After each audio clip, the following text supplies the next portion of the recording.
internet, the last thing you need is to be meeting strange men in hotel rooms. Oh, hi, Matt. Wow, Shahir, how did you get into my hotel room? You invited me. Oh, yeah. My name is Matthew Kroll. And I'm Shahir Dowd. I don't just lurk in hotel rooms, by the way.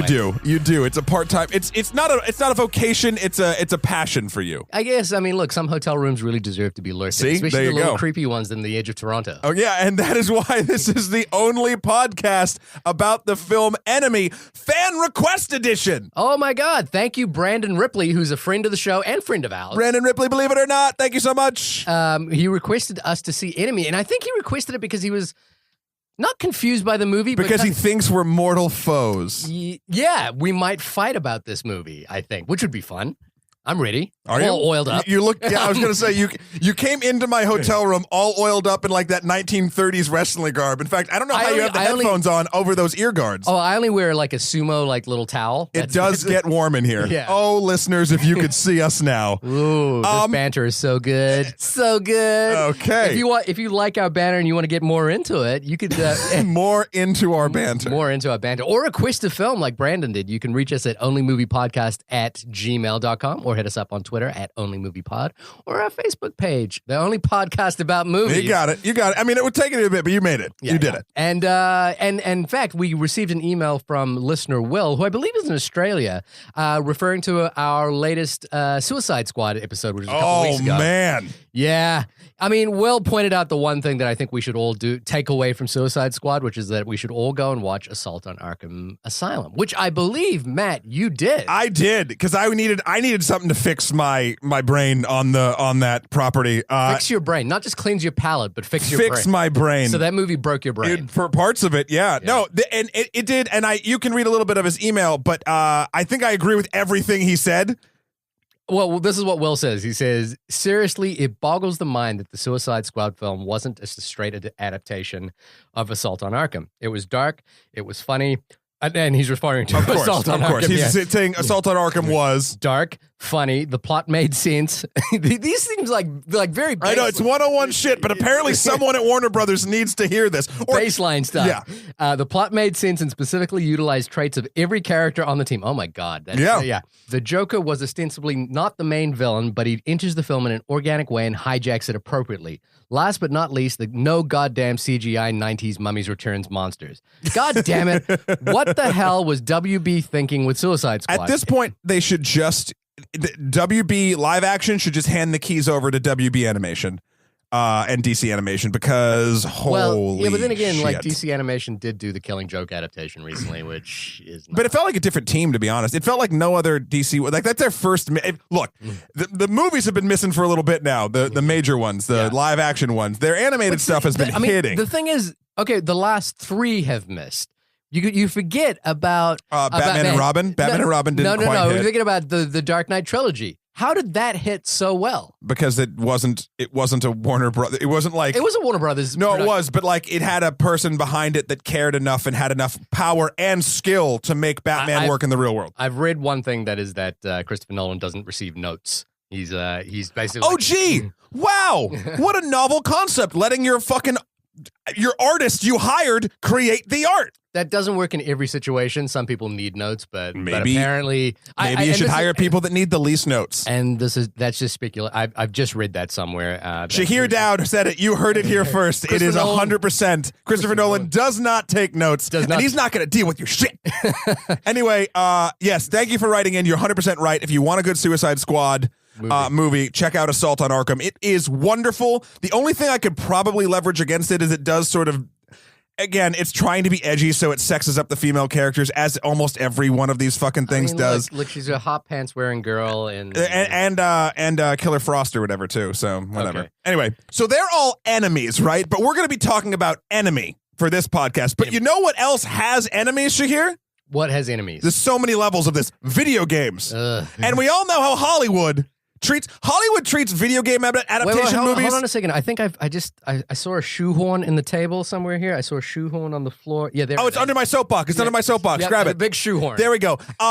Hollywood treats its video game adaptation movies the way Warner Brothers treats its live action DC character properties. You heard it here first, people. Like garbage. So what should we do? I think we should get together in a room, you, me, and 2 special guests. Could it be James Portnow and Red Charzan? But perhaps those two. I mean, I'll take any, but those two sound good. No, they're great. And maybe we Wait, where should we do this? I don't know. I happen to have a plane ticket to Seattle in the beginning of September. Well, we go San Francisco, we go Santa Fe, we go to Albuquerque. I think Seattle's pretty good. Seattle's pretty good. I mean, we might as well just do it at PAX. PAX. Explain what PAX is. PAX is the Penny Arcade Expo. It's PAX West. It's the original. It's super fun. It's a gaming convention, both video and board games, started by the Penny Arcade guys. It's a super awesome time, and I think it's going to have a lot of people that would resonate wanting to see better video game adaptations into film. And maybe even board game adaptations. The Monopoly movie is coming. Oh, I know. And Clue was so good. Can we talk about how good Clue was? It was Colonel Mustard in the No, but the game, not the game, the movie. Right? With Tim Curry. Oh, is that the one? See, I always get Clue confused with Murder on the Orient. It had multiple endings. But with Murder on the Orient Express. Anyway, we're getting off topic. Right. I did it. I'm sorry. Guys, we're doing a panel at PAX. It's at 6 p.m. on Friday, September 2nd in the Sphinx Theater. We're going to talk about how Hollywood butchers video game movies and how we think they can fix it. And please come down if you're around. Come see. We're going to be recording the show live there. I've looked at our analytics. I know we have fans in Seattle. Do we really? Yeah, we do. How many? I mean, at least 2. Okay, I was hoping for 3. Solid 2. So, guys, you guys or girls, you 2, we're counting on you. Yeah, we got to fill a fucking panel room. I don't know how big the Sphinx Theater is. If it's as big as the Sphinx, I'm scared. Well, it gets smaller as you go higher up, so maybe we'll be in the top. Maybe we'll be in the top of the Sphinx. Anyway, please come check us out. We'd love to see you, and we loved it. We're doing some giveaways. We're gonna have Q&A. We'd love to data mine your brains and see how you'd like to fix video game adaptations. Data mine your brain. That sounds so wrong and so villainous, enemy-esque, so to speak. So we got onto Enemy, directed by Denis Villeneuve. Ooh, such a name! It's a great name, and I'm flat out huge fan of this guy. I think Prisoner. Did you see Prisoners? No. Prisoners is excellent, and this came out the same year as Prisoners. He did 2 in a year. 2 in a year. And the funny thing is, I think this was actually made before Prisoners, but Prisoners was released first. I'm always interested about that. I'd love to be in the rooms that decide when things go out. Right, and both starring Jake Gyllenhaal. Oh, yeah, I like him. I like him a lot. Yeah. Prince of Persia, awful video game movie. Of course, last year was Sicario from Denis Villeneuve. He's directing the new Blade Runner sequel, which is coming out. Oh, with Leto and Gosling. Yeah, exactly. His new trailer Arrival is blowing up all over the internet. Yo, that's him. That's him. That looks so good. I've watched the teaser trailer. I've not watched the actual trailer. Don't watch it. It looks great. Don't watch it. And the other film of his I've seen is Incendies, which is it's kind of amazing. It feels a little bit. You're so worldly. It feels a little bit first filmy, which is that it's a little long in the tooth, and it kind of takes its time to get to its point. But it's kind of amazing. And then the more embarrassing thing was that I've been at a film festival where his film has played with. Not in the same session as mine, but in one of the series that my films was playing in. I knew it. I knew you had a personal tie to this. And the personal tie is that I was incredibly embarrassed. I watched this film, Next Floor, which is amazing, and then my little shitty film, playing alongside it, just felt like I felt like a douche. Why? Well, because Next Floor is incredible. It's an incredible allegory about gluttony and the way in the world is destroying itself. It's amazing. He's an amazing filmmaker. I am very excited by everything he does. It's weird. I feel like he's a slightly more political David Fincher at this point. You get down on yourself too much. I do. But you're making movies. You're getting into festivals. Yeah, but I think it's a characteristic of being a New Zealander. Actually, we don't like to talk ourselves up, and I like to think that the best is yet to come. Well, for someone who's so cocksure about everything else about movies other than his own movies, it's interesting, and I appreciate the humbleness. I don't want you to get a big head, but your stuff's good, and you should be proud of it. I think it's an important characteristic for every filmmaker to be critical of their own work. If you thought your own work was the best, was the shit, you'd be Michael Bay. Maybe. I mean, incredibly rich and enjoying life to its fullest and blowing a lot of things. Fuck, I'm doing this wrong. So I'd seen Enemy, and I have to say, I think the year I saw it came out in 2013. Yep. That year, I think Enemy was probably one of my favorite films alongside Prisoners. I was just kind of blown away by this guy who put out these two remarkably different movies. I was going to ask how similar they were. Nothing alike. And so, and the connection to David Fincher occurs because of Prisoners. Gotcha. Prisoners is very much like not a serial killer, but like a murder mystery kind of film.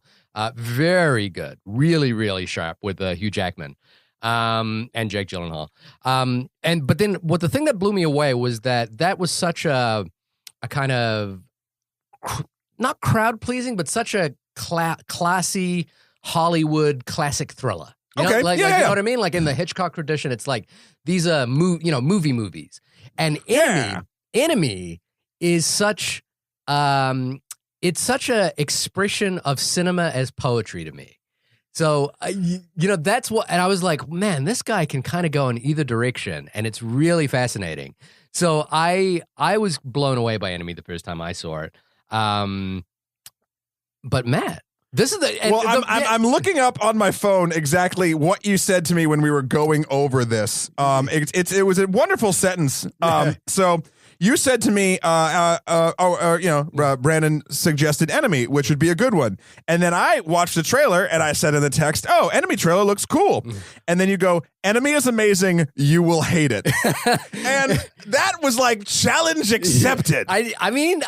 Listen, if you go back and listen to our Lobster review, I think you could probably see why I might think you might hate it. Right, but Lobster, and we'll get into sort of my analogy with Lobster after this, and I don't even know if Lobster falls into the way that most of these movies that try to do what Enemy did and fail. I'm not saying Enemy failed. The ones that try to do something like Enemy and when they fail. Right. It's that my analogy, I say a bunch, is it's a film or something that loves the smell of its own farts. See, now but hold on, no. But what I'm saying, we got to talk about that analogy. But what I'm saying is I don't think Enemy is a film that loves the smell of its own farts. I think Enemy. What do you mean by that? I mean, when someone, I need a concrete example. I'm gonna let me talk. Yeah. So basically, I can even break it down to what we were talking about before about you and your films, right? Yeah. You are not a filmmaker that loves the smell of your own farts. Oh, I am. But like not literally. Or no, you do literally, not figuratively. Because when I use that analogy, whenever a piece of art is made and you can just see in your mind based on what it is, could be music, could be film, could be, anything. You're just like, oh, this person thinks they're being so fucking clever right now. Now, hold on. So this film, Enemy, doesn't do that. This is someone who basically, it seems like the director had a really cool idea that he had a lot of fun and interesting and different types of things to do with it. Mm-hmm. But he never like, how do I put it?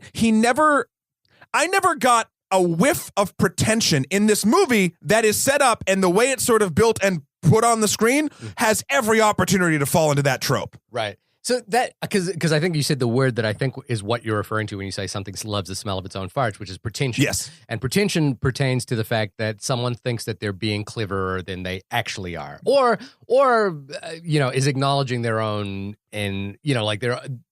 I think the second you acknowledge your own, you instantly are less. But the thing that I find difficult about that is the way you're describing it feels entirely subjective to me, which is that. How so? Well, for example, if you watch the Tarkovsky film like Stalker or Solaris, those are films with long, ponderous scenes where not a lot is happening, and the expression of the thing that is happening is this expression of cinematic beauty. Like moments are unfolding slowly, and they're using the visual language to do so. And I think the thing that you don't respond to is when you're not engaged in that. No. Well, yes, but that's not the problem I'm talking about. Of course, I have a problem if I'm not being engaged. Not being engaged, but if you're not engaged. Now, that's what I'm saying. If I'm not being engaged, but that's not the issue of the smell your own fart scenario. Yeah. Smell your own fart scenario is a very Zack Snyder, Michael Bay sort of thing. Well, it's interesting because there's another movie we've been asked to do that I think you think smells its own farts, which is Drive by Nicholas Winding Refn. I hate that movie, but I don't know if. Maybe. I'd really have to think about it. We're going to do that movie, and we're going to get more detailed investment. We're going to, at this moment, we're going to. But that's my definition. It's when the artist. It's when you can see the artist loving what he did or he or she did too much. And it's ever present, and it overshadows. That's the problem. When it overshadows the actual art itself, and you can see it, you can just be like, motherfucker. Right. I think I have examples of that in my mind, but I don't think. One day when we're reviewing a film, I'm going to call out when you think that, because I know you've done it in the past. It's just I might not be wording it as clearly as I should. Right. It's my shorthand for pretension. It's longer words for that word. It's a more fun. Like, everyone loves the word fart, and why shouldn't? And everyone loves the smell of their own farts. But Enemy is not one of the. Again, I love this film. I think it's amazing, and the thing that the thing that it reminds me of is when I was, if we're going to talk about smelling your own farts, when I was a film student, see? To me, and I think every film student has this, right? Every film student. We did. I made an awful vampire movie I've referenced on this thing that was literally just whiffing it all in. So I made this one film called Insomnia, which was about. Which is. Mine was called Consequence. Oh, God. Yeah. These are such film school titles. And mine was based on a little passage out of a Gabriel Garcia Marquez story when an entire village has insomnia and they forget everything. And one of the things that happens in the short, and I'm never going to show it to you, is a person starts seeing their double wandering around. And what we don't, in the film, what we realize is their double is them sleepwalking and they don't realize, yada, yada, yada. And you can see immediately how that's such a film school idea. Yeah. And the thing about Enemy is it is such a film school idea. But it pulls it off. It does what you and I couldn't do. Yeah, because there's a commitment to vision here. And there's a level of craftsmanship and skill, on every level of this film that makes it. But I guess what it reminds me of, because both you and I work in commercial production right now, and it's oftentimes we're sellouts for the man. Yeah, we're sellouts for the man, and also we're often like we're trying to go for the easiest, broadest gag. You know what I mean? Like we're often we're instructed. Instructed, but what I worry about is that even in my own thinking, I'm always like, now, okay, when I made that short film. My whole thinking was, and I remember this clearly, was like, I would rather do something ambitious that failed than something that was easy and hit the mark. And that's a film school kind of idea. It's, Sure. When you're in film school, you're exposed to all these obscure, difficult movies. Right. And you're like, I want to be, and it's powerful because you're seeing things that are so different, they're not the things that you see at the multiplex. And so you're like, I want to be that kind of artist. I want to be an artist who is committed to a unique, singular vision. Sure. And it's really difficult. So what watching a film like Enemy reminded me that cinema can be poetic, and there are things that happen in this medium that are so powerful in this medium. Yes, and sorry, just real quick tangent. Listeners, I have an idea. Oh, God. If you would like Shahir and I to each put up our worst college film on the internet. I don't know if I could do that. All right, well, we'll see. We'll talk about it. Let me finish the pitch. Yeah. And we'll do one episode where we do a double feature where he and I watch each of ours, and we'll put it up for you guys to see as well.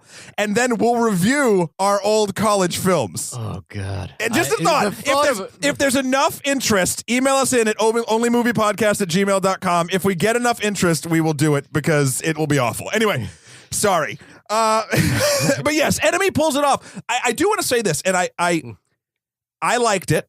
Straight up, I liked it. So the war will not be fought on that front. And I also don't think it enjoys the smell of its own farts. Okay. I have some issues with it that we'll sort of get into as it goes. But one of my biggest problems, and again, this is not a deal breaker for me because of, exactly what you said, how artfully every piece of this thing comes together. It's a slight narrative problem.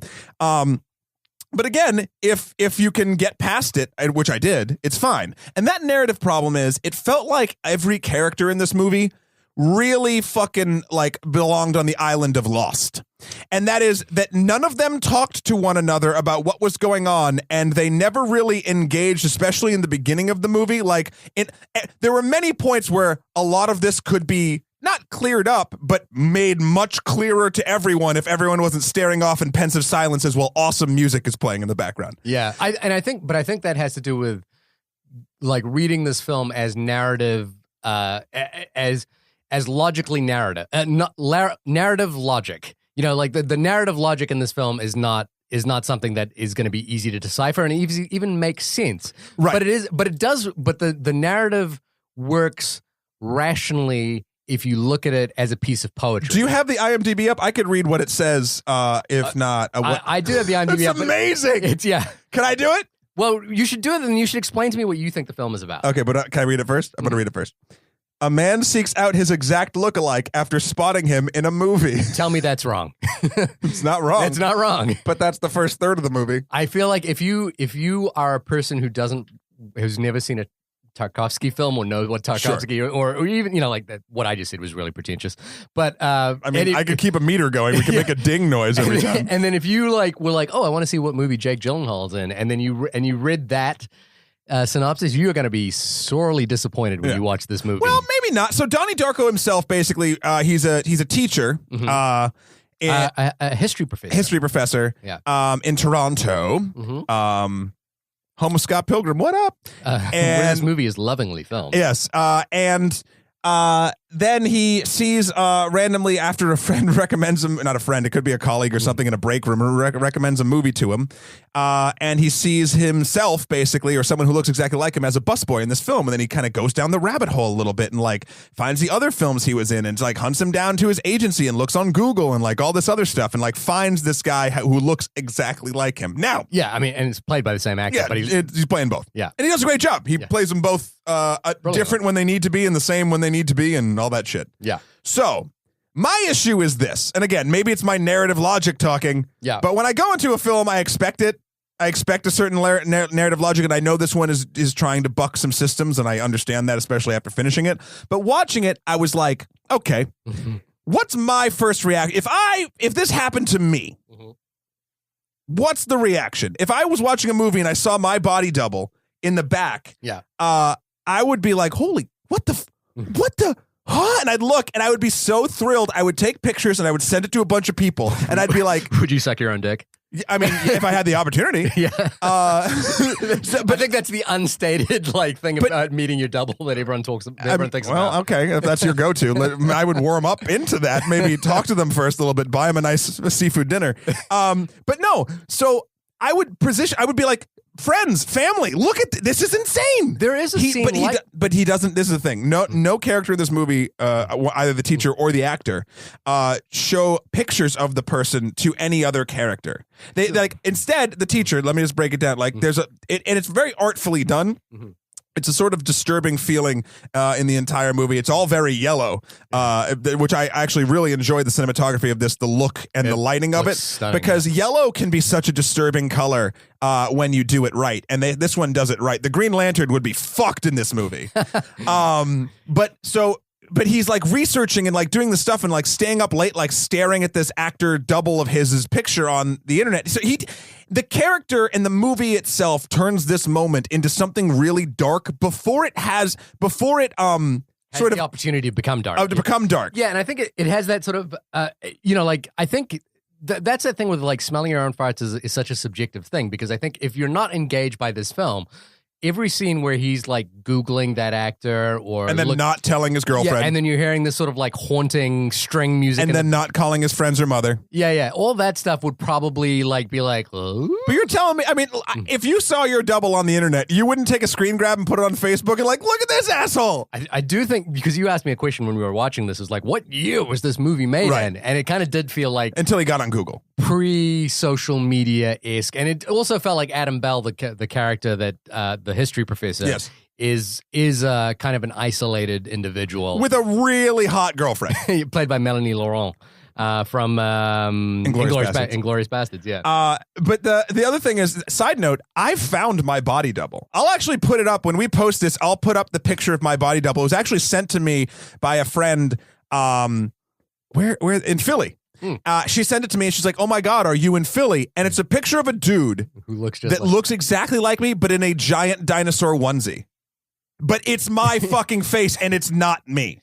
Okay. I will post that when we post this. That's so weird, but okay. Yeah. It's a very shining moment. Yeah, it is. It's a really tricky thing to like get the tone of it, because it's one of the things that like when we're doing like our big action movies, one of the things I always hammer on is like narrative consistency and like things, as do I. So Suicide Squad being a perfect example where things just don't make sense. Yo. But I think there's a tonal quality to this that allows it to get away with that. But also more importantly is that we have even I think the movie is even pointing to this as well, is that the idea of seeing your double is not a literal thing. It is more a subjective exploration of what your mind would be doing in its subconscious. Maybe I would be making it into a much more fun situation. Of course you would be, but that's me, I guess, too. That's a realistic thing. And this is kind of like, again, if I watch it as cinema as poetry,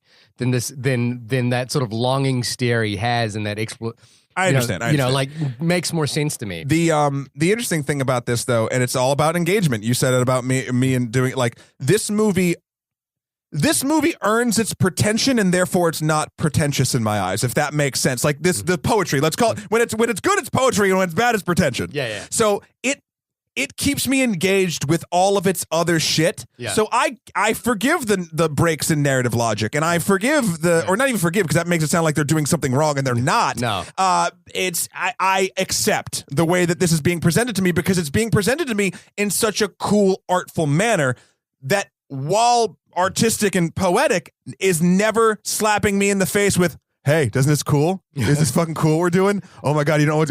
Wait, the next part's so cool. Like, one thing I noticed, just because this is the second time I've seen this around as well, is that Villeneuve is really good at the close-up. It's a really difficult art to do, is to like film a close-up well. Okay. And film a close-up and in select moments that actually have meaning.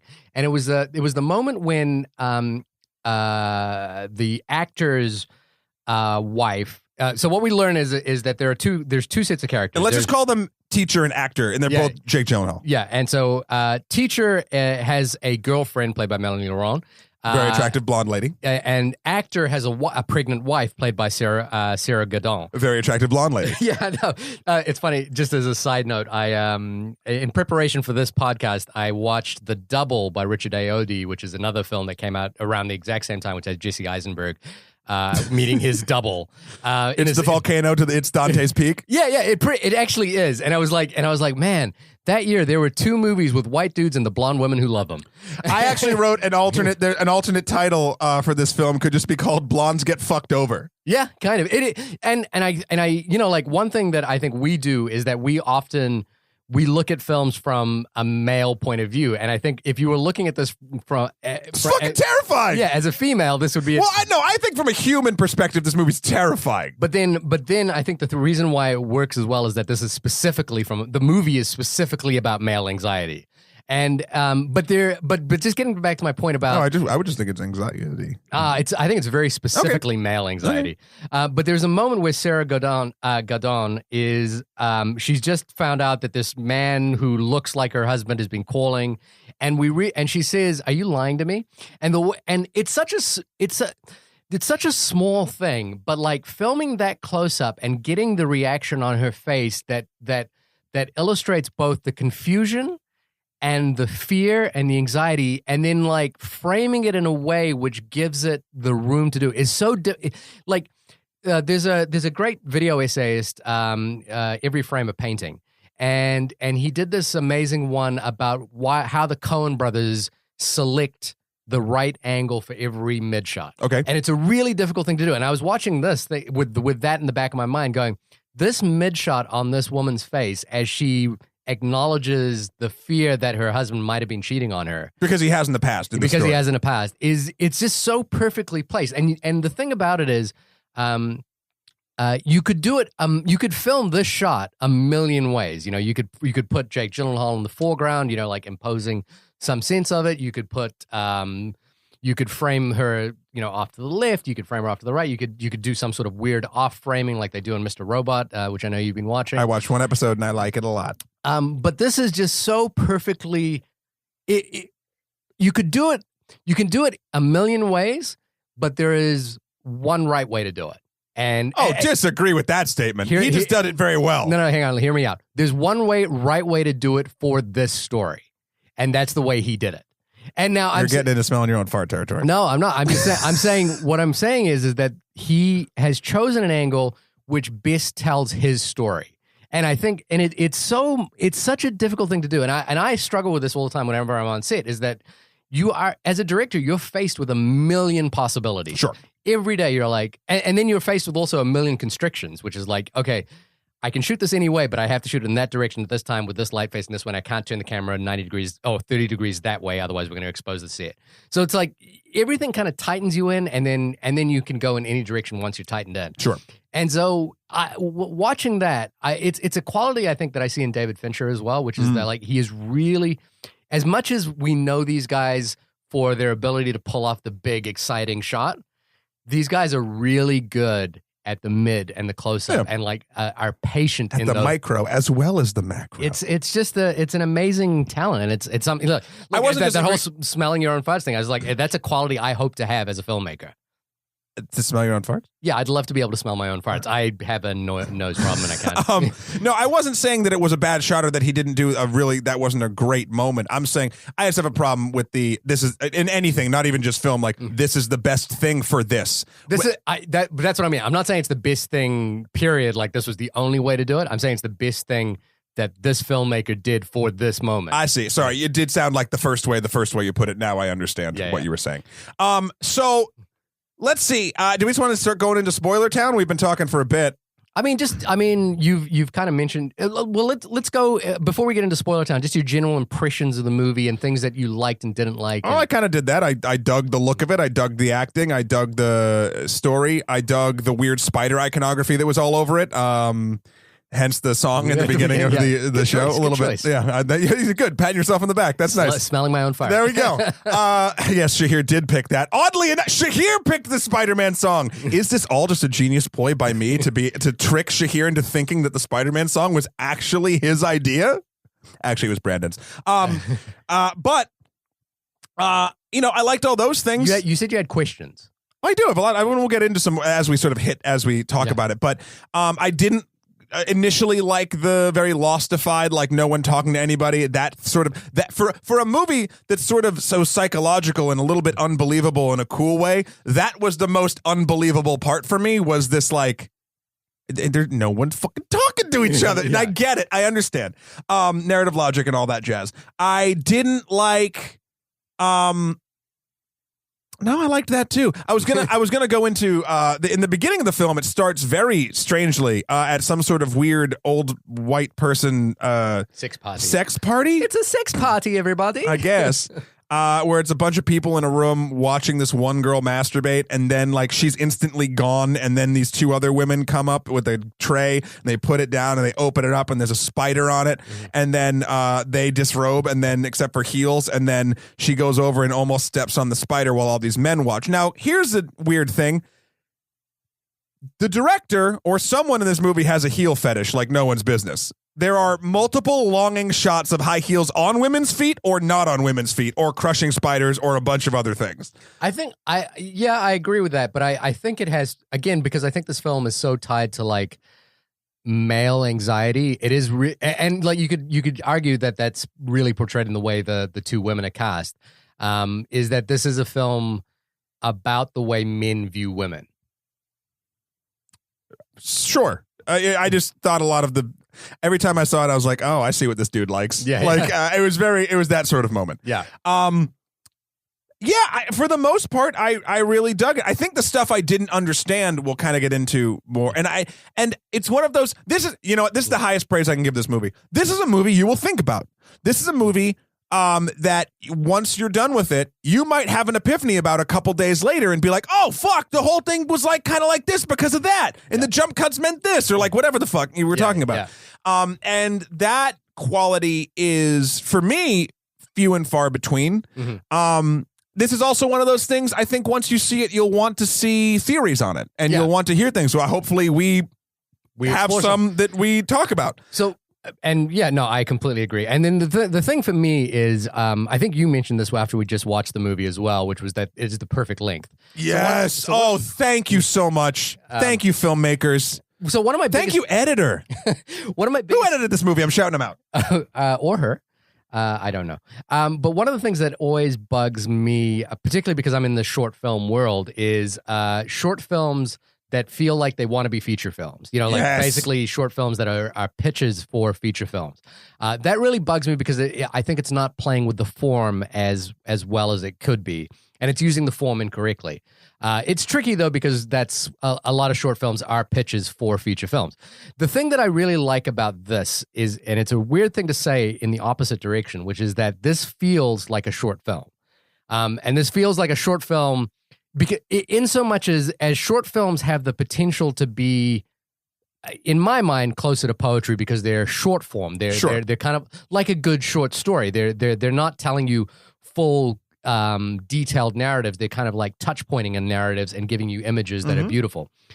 So this felt like a short film, but I mean that in the best possible way, which is that it gives you like these little snippets of an idea and then ends in this sort of in this image that, well, and we're going to get into whatever the image is. It ends in this image that is so sharp and biting that it's kind of like the beautiful full stop on a great poem. So Matthew Haddam is the name of the editor of this film. Thank you. Thank you for not only making this movie the perfect length, but also having a bitchin' name. But it might also be the screenwriter as well.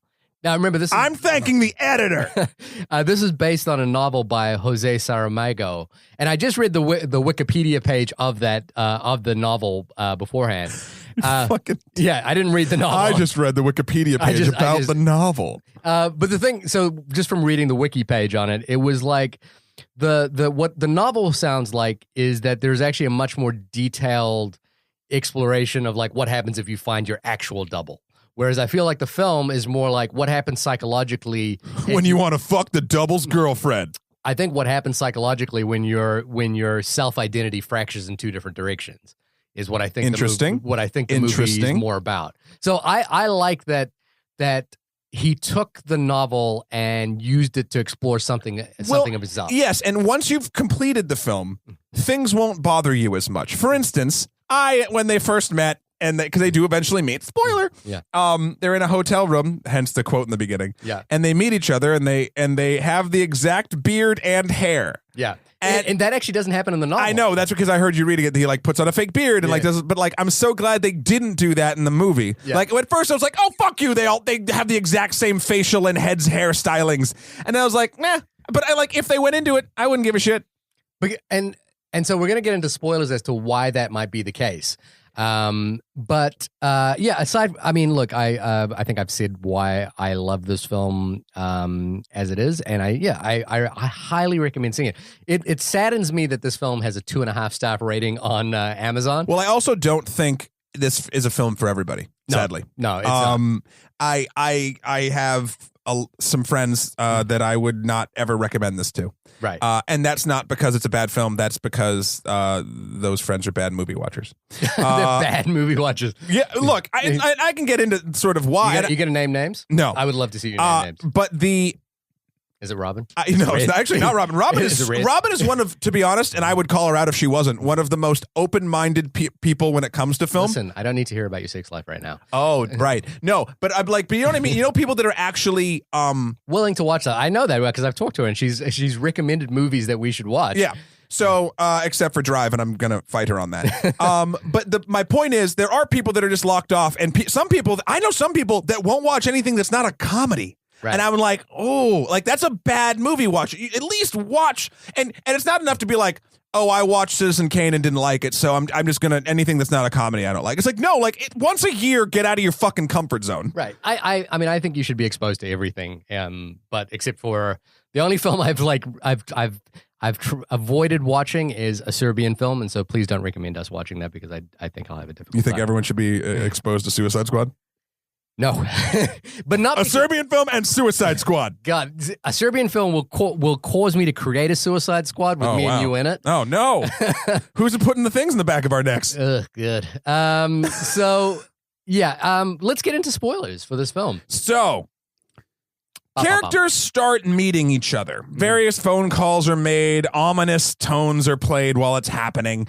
The pregnant wife of teacher Jake Gyllenhaal. No, sorry, a pregnant wife of actor Jake Gyllenhaal goes and tries to find teacher Jake and sits next to him on a bench for a reason after they this is something that happened interestingly. So they actually sit next to each other and they don't reveal to each other who they are. Only the wife kind of knows what's going on, knows that this is a dude that looks exactly like her husband. Right. And then she calls her husband as he leaves, but he turns the corner right as the husband picks up. Yeah. There's an air to this film that they could be the same person. I mean, I will go out on a limb here and say that's my interpretation of the film. That they are the same person. Right. And if you look at it from a narrative perspective, like a narrative logic perspective, that's almost impossible. Not quite, because they sprinkle in lines throughout it from every other character that mix the two people's lives, the two Jake's lives, but could still, because a lot of information isn't given to you. There's one line from one of them. I'm still not even sure which one, except as a blueberry hint. I don't know if you caught that. Yeah, one of them likes blueberries and one of them doesn't. Right. Yeah. So one of them goes and visits their mother. It's basically asking. Playing by Isabella Rossellini. Yeah. Nice to see her. And asks, the question after you meet your double, did you have another kid? To your mom? You ask your mom that because you could be a twin. Yeah. And she says no. And she's like, no, you're my only son. But I almost didn't believe her, but it doesn't matter. Right. But I think this whole movie is set up to be like, I almost don't believe anybody. The reason I think it's they're the same person, because obviously they have the same scar, which is impossible. Unless they were Siamese twins. I look, and I have a reading of this film that parallel universes, Shahir. But the multiverse, Shahir. Again, it has to do with fractured selves, and I don't think that this would actually hold up if you looked at every scene in the film and said, did this happen or did this not happen? Well, what I liked, because at the end of this, there's a car accident, and that was the one part I didn't like. I was going to talk about that. And one character ostensibly dies. But I think so. So my reading of this film is that Jake the actor is the real person, but he at some point left his wife, or perhaps before his wife got pregnant, had an affair with Melanie Laurent's character. Now, again, I don't think it's saying that out loud as this is definitively what it is. No, what you're saying makes sense so far. And then and the problem is that and so at some point he has to break off that relationship. And he does, and he returns to his wife, and his wife now has a fear and anxiety that he's going to cheat again. And he has been given this key to go to he has been led back into temptation. So the leading back into temptation is how he sees this fractured self of him, a version of himself as this teacher who is now having this affair. And I think the thing that the symbol of his major fear and anxiety is obviously spiders, and spiders to him represent femininity and womanhood. That's the way we see them. Is that why there's one in the sex dungeon that I thought was a dream until a guy in an elevator mentioned it, and then I realized it was an actual real place? It was, and then there was another a dream that he has where he sees a woman with a spider's head. That was so fucking cool. And then when he visits his mother, the next thing we see is this spider that is over the city. Also so fucking cool. And we get this web iconography the entire way through the film. So fucking cool. It is very cool. And when the car crash happens, the window is cracked, and it's cracked in the shape of a spider web. Oh, so fucking cool. So, and then obviously the one thing that we can't avoid, which is it's a big thing for this film. It's the one thing a lot of people talk about, is the second to last shot in the movie. How did you feel? Let's talk about that at the end, because there's other stuff I want to talk about before we get to that. So to me, the spider iconography relates directly to his anxiety about womanhood. And then the other thing that this character is dealing with is because he's about to become a father, and maybe this is just me reading into it, having been become a father. Is that this idea of becoming trapped within a web that you've created? And I think the fractured self, the seeing himself as this history teacher, is him coping with that anxiety. Well, here's why I think they're the same person now, but everything makes sense except for the scene that I mentioned before where the pregnant wife meets him on the park bench. Right. Unless, well, I mean, it could be, those could be alternate. But hold on, no, I know, no, I get that. And actually, no, everything you could, other than the scenes where they're in the room together, which he could be imagining, and let's put that out straight there. They never allude to him imagining himself. Like they never, you know how movies have that moment where they're like, even in Fight Club when he realizes he's Tyler Durden. Oh, spoiler. Yeah.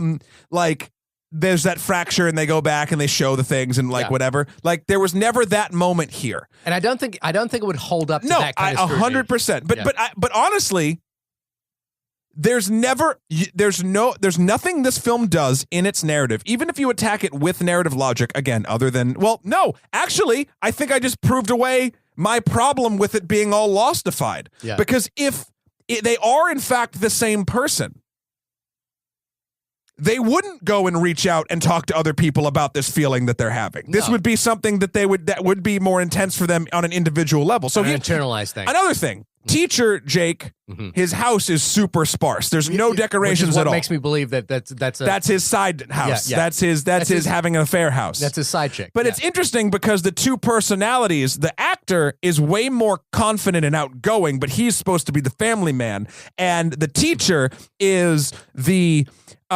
more docile sort of version that's never, people aren't really happy with him ever. Even his students don't look engaged. The other thing about it is we keep calling one of them actor. Yeah. He was an extra in 3 movies. Yeah. It's ironic to me that the actor has the nice apartment and like is the cool motorbike guy. Where I was like, in my world, or in my understanding of the world, the history professor would be the person who's like has the nice apartment, is a little bit more settled, a little bit more grounded. Wouldn't have the motorcycle though, and the leather jacket. Maybe not the motorcycle. But no, I think that's a good point because that is 100% it. And there's also like they meet in a hotel room when the two Jakes meet, and it's like the specific one an hour outside the city, and like fun. And we see there's a shot right beforehand, which I think you called out, where a woman is wearing a short skirt and walking through. So this is clearly a hotel where people meet to have sex. Yes. So it's like that. That's my reading of the film. It's not. I think you could.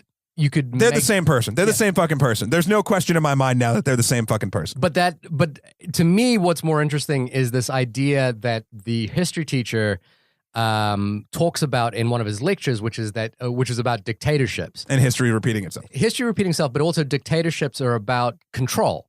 And the thing that this character is trying to exert over the world is control, and he's losing it through becoming a parent. I feel like the web, webs and spiders represent femininity exerting control over him, and that's what he has an anxiety over. I think there's a direct correlation when he visits his mother, and then we see a giant spider over the city, again, that overbearing presence. The in mother his life. thing, I agree with all that. The mother thing, when she even says, she's like, don't screw any of this up. Like you have a good girl, and you have a great apartment, and you have a good job, and don't worry about this. She mentions and she's like, don't think about going back to the acting or something like that. Don't become a third-rate actor. Yeah, the third-rate acting thing, and then that was the moment. Except but they also sprinkle in the blueberry thing, which makes you believe. It's different because one of them likes blueberries and one of them doesn't. But the wife also, like, once he kind of like settles back into his life in that apartment, it's kind of funny because I think our interpretations where the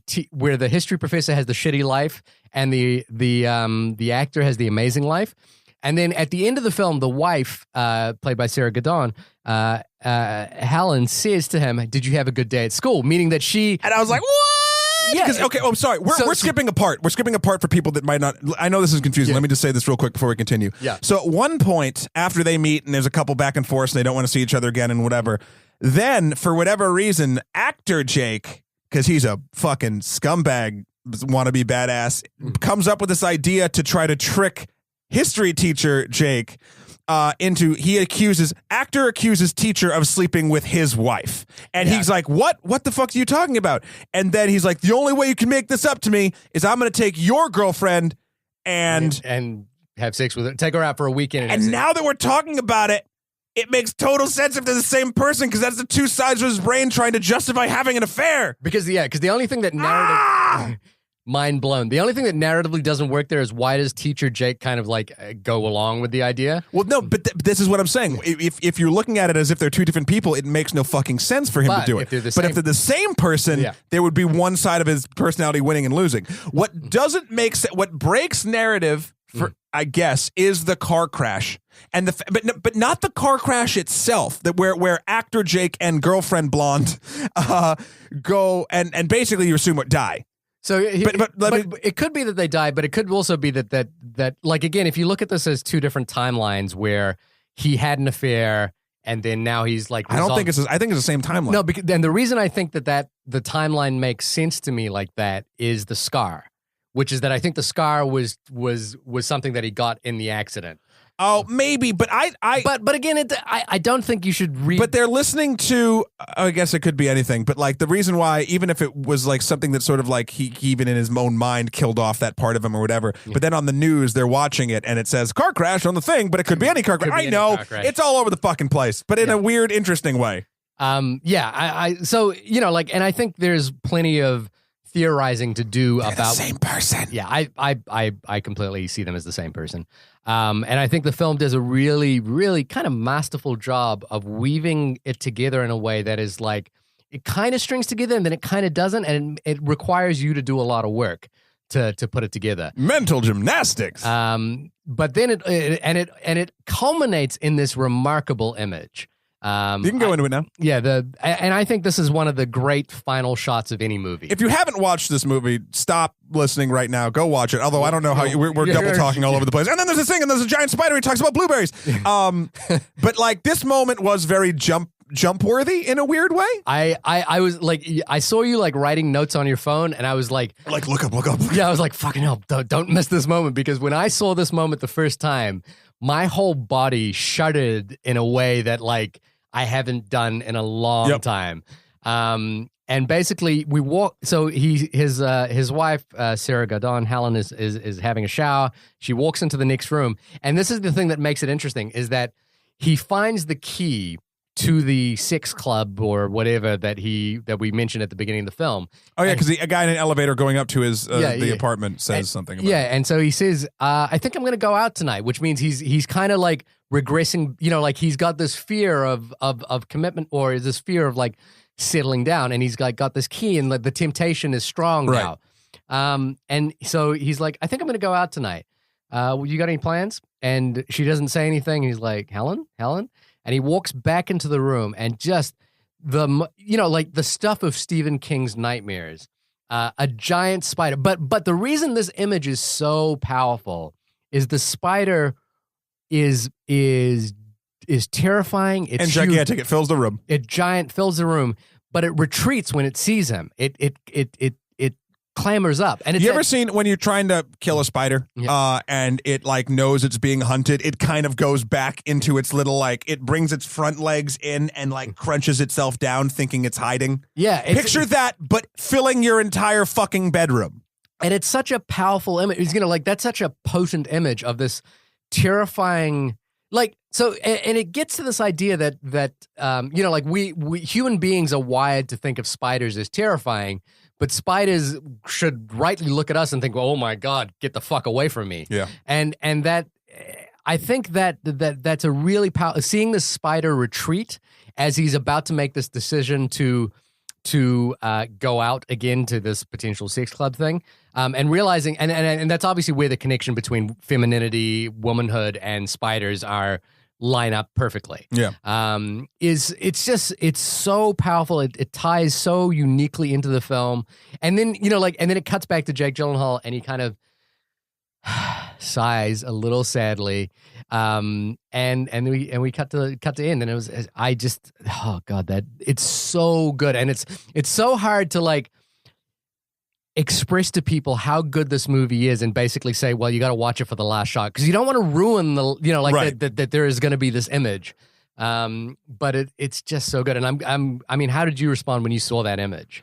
I mean, I didn't initially read into it as much as that. Admittedly, I've seen it twice. And sure. I've had time to think about it. And you've thought about it. You probably read an article or two about it or whatever, and it everything makes total sense of what you're saying.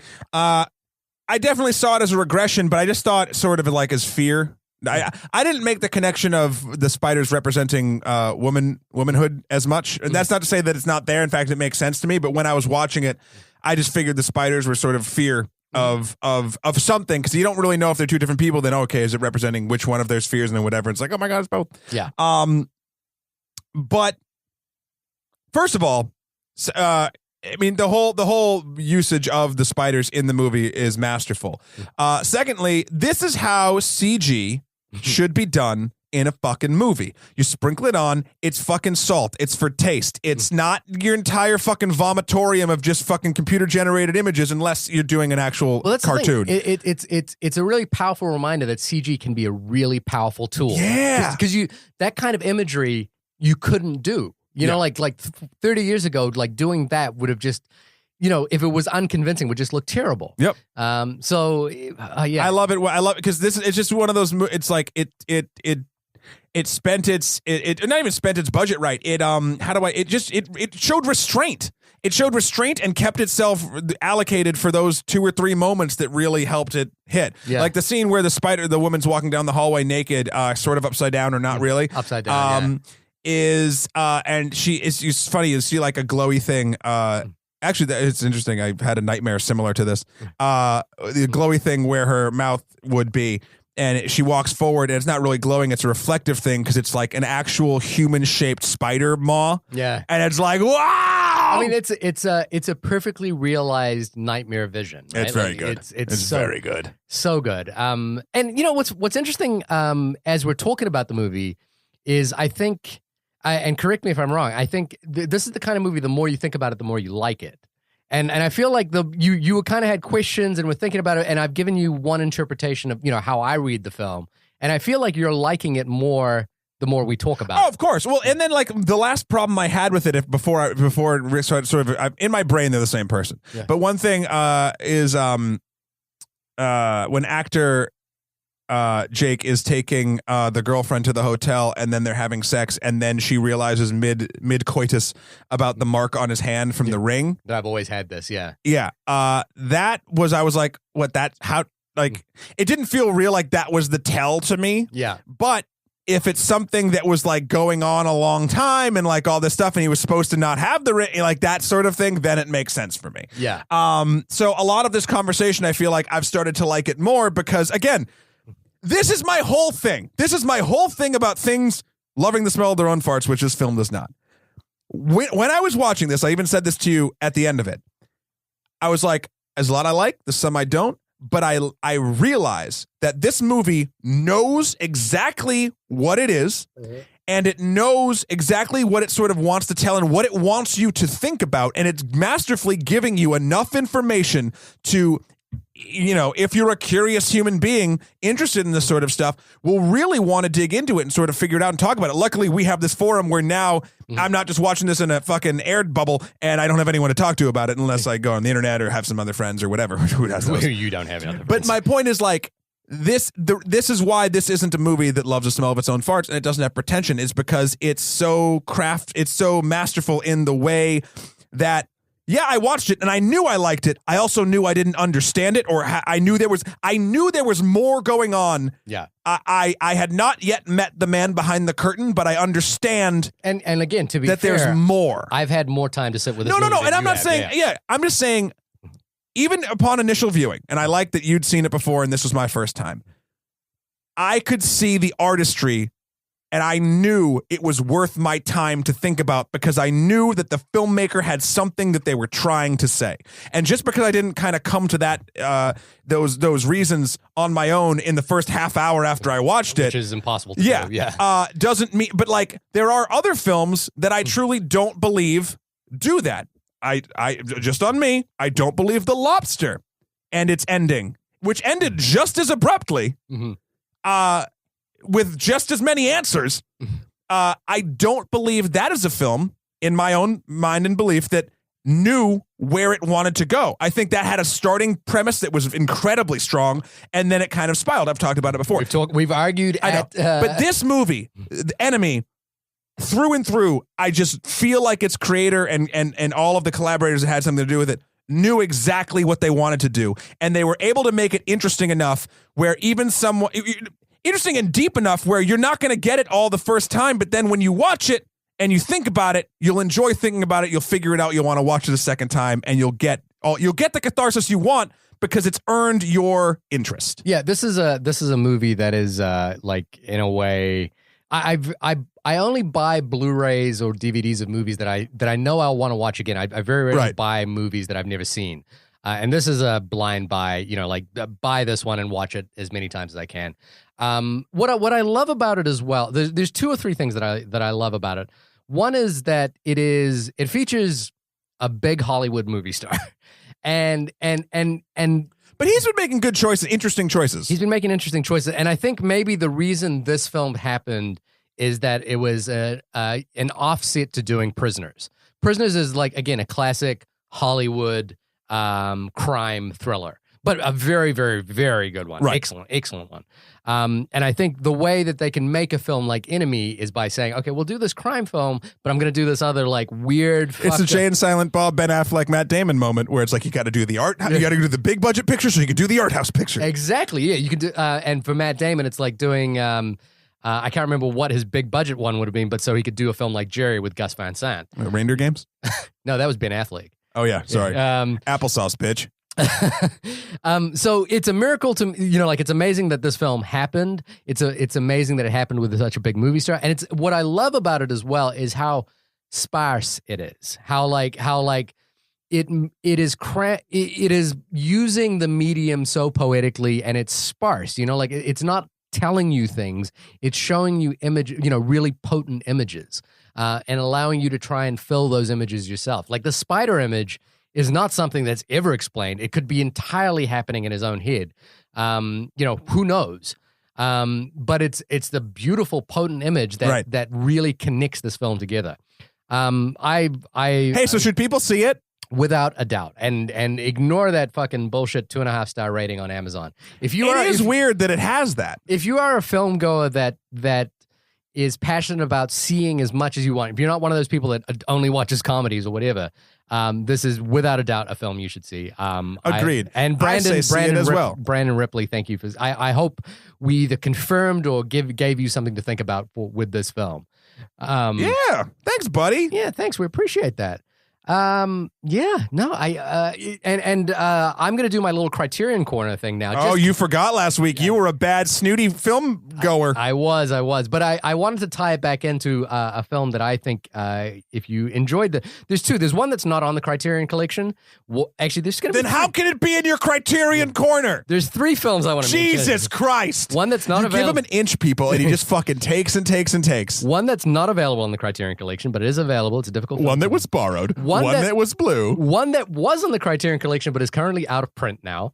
And one that is currently on the Criterion Collection and is available to watch on Hulu. So I'll start with the last one. The Obscure Object of Desire by Louis Buñuel, which is about a relationship that an affair that goes through a long period of time. And one thing that Louis Buñuel wanted to illustrate was that we don't care about identity. And the actress that plays the woman that this main character is having an affair with is switched out 3 or 4 times in the movie without anybody noticing. The second movie is Dead Ringers by David Cronenberg, which used to be on the Criterion Collection. It's an amazing horror film about 2 twin brother gynecologists played by Jeremy Irons. That's right. It is creepy as all fuck, but it's incredible study of the psychology of 2 twins. And the third one is Possession by Andrew Zulawski, who passed away last year, about a woman who is undergoing a sexual awakening of such, but might be possessed by a demon with Sam Neill. And I can't... Can it be both? Can it just be sexy both? It's amazing. And if you're into Massive Attack actually recently did a new music video where they riffed on Andrew Zulawski's Possession. It's an incredible film. It's not available in the Criterion Collection, but you should watch it. I have a corner I want to do now. What's that? It's called Watching Overwatch. Just so you know, another Overwatch short film came out, The Last Bastion, and it's probably one of my favorite things I've seen on the internet. It is super emotional. It's only 7 minutes long, totally worth your time. The rest of them are great too, but fuck, Blizzard is doing some amazing shit in animated cinema. It's really, it's challenging some Pixar shit at this point. It's real fucking good. Does it relate to Enemy in any way? Let's see. I can do the mental gymnastics. It's about a robot that kind of has a little bit of PTSD and is trying to fight with its own identity. Does it go back to its own warlike ways, or can it live a peaceful existence, even though it is a machine that was built for killing? Bam! Did it. I did not it. Quite. Yeah, no, I, mean, I did it. You did do the mental gymnastics, but I'm not quite with you on that one. I did it. Everyone, you can reach us at onlymoviepodcast@gmail.com. I did it. Hit us up on Twitter at onlymoviepod. And like Brandon, you could recommend a film to us. I'm so happy Brandon recommended this one to us. That is true. You know what makes me even more happy about it? He probably thought I was going to fucking hate it too, and he wanted a bloodbath. Yeah. And we've been kind of hugging it out. Yeah, we have been. I think we've been getting closer in the last few months. I hope not. I mean, this room is we're breathing each other's air at this point. Yeah. So definitely hit us up. There's one film that I'm really looking forward to us doing soon. The Devils, which is really hard to find a copy of. Hey, send us the movies you want us to watch. I'm looking forward to us talking about that one. And then people can see us live, man. How could people see us in the flesh? We're gonna be in Seattle, September 2nd, to do a thing about video game movies at 6 p.m. in the Sphinx Theater at PAX. That was the worst song I've ever done in my entire life. But we will be doing all those things. It's true. We are going to be basically fixing Hollywood, like I said before, and we are going to talk about how we can make video game movies better. So if you like movies and you like games and you like us, I know those are three things that Venn diagram is very small. Yeah, but please, and you're in Seattle, come down. Otherwise, you will be able to hear the podcast. We're recording it. So we'll be doing that. You can find me at www.matthetewkrol.com for my life and works. Also, Emperor MSK on Twitter and Skeletor, the number 4 PREZ on Instagram. Are we going to see any of your shitty shorts? That's the corner I'm going to call. I'm going to call it shitty shorts. Shitty shorts. They're not shitty. Mine are. I'm sorry. You're talking about our college films. Yeah. Those are shitty. Yeah, that's what I'm saying. No, we should. Seriously. And write in if you want that done. Shahir's not going to do it unless I would actually have to. I would struggle to actually find the copy. Yeah, that's what he says. Yeah. But if you put up enough of a stink, dear listeners, we will get that episode done. Shitty shorts. Shitty shorts. Welcome to the Shitty Short episode. Anyway, this has been what? And you can see my work at www.shahirdaud.com. SHAHIRDAUD. That's where my shorts and everything are. Not the ones he's talking about. Yeah, my less shitty shorts are on there. Yeah. This has been the only podcast about the film Enemy. Thank you so much for everyone listening. Glad you guys can tune in. One little extra thing. I love doing these things on Wednesdays. It's nice to get these out and give a little bonus.